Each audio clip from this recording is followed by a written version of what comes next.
पिंटू बेटा 8 महीने का किराया बाकी है, ऊपर से बिजली का बिल इतना आया है कि जैसे तुमने घर में एल्यूमिनियम का कारखाना खोल लिया हो। अब खाली कर दो। काका देखो, डिस्टर्ब मत करो, मैं अभी पंचायत का नया सीजन देख रहा हूँ। लेकिन पिंटू तुम्हें खाली करना होगा, और ये घर अब मेरी आत्मा से जुड़ गया है। काका, आत्मा और शरीर अलग नहीं होते काका। हाँ काका, और मैंने एक इंस्टाग्राम रील में देखा था कि अगर किराएदार एक बार जम जाए, अरे देखो, उसे निकालने में जवानी से बुढ़ापा आ जाता है। आप तो पहले ही रिटायर हो, क्यों रिस्क ले रहे हो? अरे भगवान, किराएदार है या कुंडली मार के बैठा सांप? हाँ बिल्कुल। अरे वाह पिंटू भाई, आत्मा का मिलन घर से करा रहे हो। छोटू, तूने जो रील देखी थी ना, वो शायद किसी ऐसे ने बनाई थी जो खुद 10 साल से नोटिस छुपाकर घूम रहा है। रामू काका, आप साइड हटिए। तू कौन है, बड़ा हथौड़ा लेकर आ गया? यहाँ कील ठोकनी है क्या? कील नहीं पिंटू भाई, तेरे इस कब्जे के गुरूर में कानूनी पेश ठोकने आया हूँ। राजा ध्यान से सुन, वरना अगले सीजन की पंचायत तू जेल की सलाखों के पीछे देखेगा। तो कुछ नहीं किए। रामू काका, मुझे पता है कल रात आपने क्या सोचा होगा कि रात को चुपके से जाकर पिंटू के घर का फ्यूज निकाल दूं और पानी की मोटर बंद कर दूं। सही कहा बेटा, पाइप काटने ही वाला था मैं। मत करना, अगर आपने ऐसा किया तो ये पिंटू जो विलेन है वो कोर्ट में बेचारा बन जाएगा। वो आप पर बेसिक एविडेंस रोकने का केस कर देगा और जज साहब आपको डांट लगा देंगे।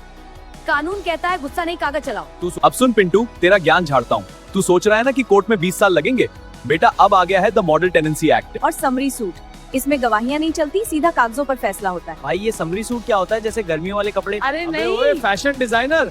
समरी सूट मतलब शॉर्टकट केस। जज साहब पूछे किराया दिया, पिंटू बोलेगा नेक्स्ट, बोलेंगे निकल बाहर, गेम ओवर। लेकिन मेरे पास रसीद नहीं है तो क्या हुआ, मैं यहाँ रह रहा हूँ?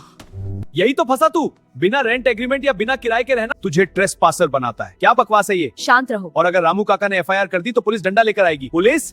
फिर तू ये नहीं बोलेगा कि आत्मा घर से जुड़ गई है, फिर तो तू बोलेगा साहब साहब चप्पल तो पहनने दो। और सबसे बड़ी बात, मेस ने प्रॉफिट्स। ये क्या कोई नया सूप है?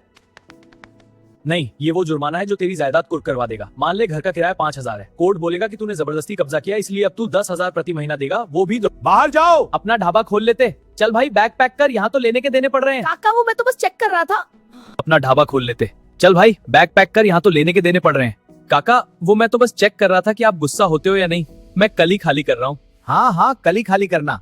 तो भाइयों और बहनों, कानूनी क्लेश का सबक ये है, किराएदार रखने से पहले 11 महीने का एग्रीमेंट कराओ, पुलिस वेरिफिकेशन कराओ और उसे रजिस्टर्ड जरूर कराओ। पिंटू जैसे आत्मा वाले किराएदार आपकी शांति भंग कर देंगे। तो लाइक ठोको, और अगर आपका भी कोई किराएदार किराया डकार गया है तो कमेंट में उसका नाम नहीं, उसका क्लेश लिखो। सब्सक्राइब करो कानूनी क्लेश, वरना पिंटू जैसे आत्मा वाले किराएदार आपकी शांति भंग कर देंगे।